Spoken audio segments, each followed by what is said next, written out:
Vandaag ga ik jullie laten zien hoe ik heerlijke krokante lumpia-vellen maak. Geniet van het kijken!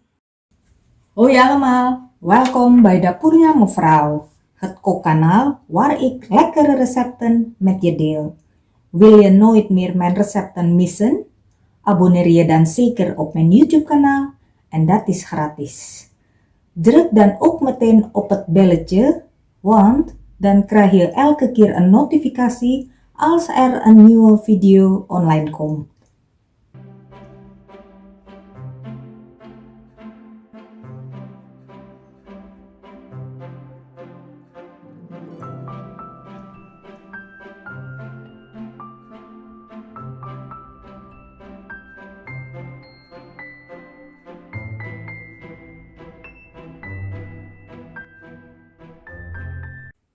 Doe een halve theelepel zout bij 250 gram tarwebloem. Voeg beetje bij beetje 320 ml water toe en meng het met een garde goed door elkaar tot het een glad beslag is.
Verdeel het beslag zo dun mogelijk met een kwastje in de koekenpan op laag vuur.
Bedankt voor het kijken.